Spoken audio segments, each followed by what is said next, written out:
Boom, hey internet. Another video I want to make about what you could do right now in these times where a lot of things are really unpredictable at the moment. You might be in a place where you find yourself trying to figure out what you can do to forge forward. So as my channel is for brands, a lot of this advice that I've been getting lately is anyone that has kind of an entrepreneurial venture. I want to talk about influencer marketing. Before that, I want to say there's two things. One, you can work on your calendar. There's a couple floating calendars when it comes to a clothing company, right? You have production calendar, and that intertwines a lot, or really is the same in a lot of ways, with your marketing calendar. Any company that I would launch now or within the last several years, as you guys know, my big focus would be direct to customer, and so that would then bring you to a marketing calendar. That marketing calendar has everything to do with social media.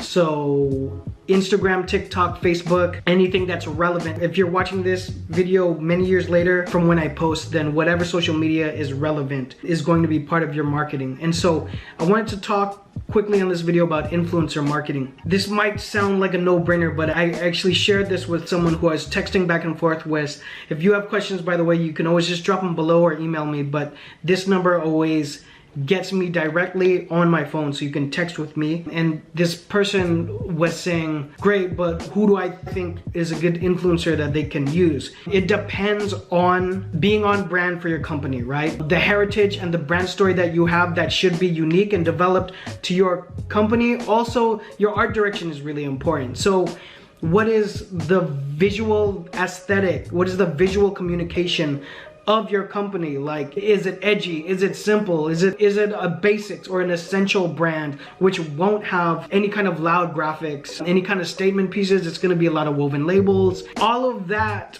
the answer to all of those questions is gonna exude a vibe. You have a vibe for your company. Any kind of professional marketer or branding person should say, oh, okay, so those same qualities, those same values that the brand has should then correlate with someone who exudes those brands on an influencer level. I did a video where I said working on all of your social media is really important in this time when we have a lot more free time to work on our entrepreneurial venture. Influencer marketing is another more detailed subsection of that where you could spend hours of time, but I would put together like a sheet, like an Excel sheet, go in your Google Drive and start a sheet and start putting together what you think are good candidates for social media influencers. There's a million ways that you could categorize that as well. You know, there's your really big people, like your top 10s, like I mean, The Rock, Will Smith, the Paul brothers, Casey Neistat, Peter McKinnon, whoever is a huge YouTuber, all of us see, right? You're not gonna get Lily Singh to,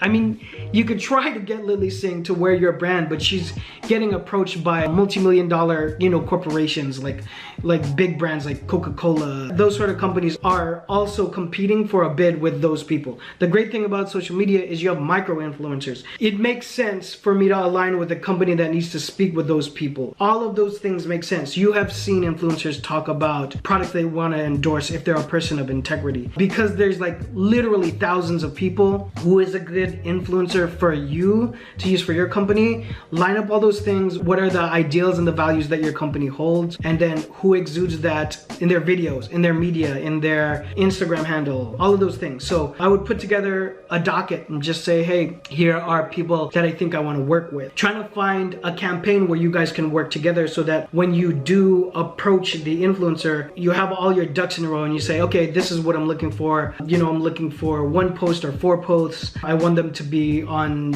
your Instagram and your Twitter, whatever it is. There's actually contracts that exist, right? So when I was the brand director of the last company, we worked with Ayo and Teo, which are dancers. They're also artists. We also worked with Kita the Great. I just like dancers, but I feel like they're the right people to kind of use. Both of those two aforementioned like artists or groups have millions of followers. We did pay them money. We paid for travel. We paid for lodging. My beginning thought for that is we actually had a contract. A lot of times with influencers, them doing deals is they want to have creative freedom, but it's good for you to have a jumping off point. You should have a broad idea. You should have some specific ideas of how you want it to work specifically with that influencer. So whether you're doing apparel or a different business, these sheets that can be a template for something that you use later down the line. I guarantee you that influencer marketing is going to be a part of our world like forever from this point moving forward. Okay, I hope that helps a lot there. Comments, you could drop them down below. Follow me on social media when you get a chance. I'll see you guys on the next one. Bye.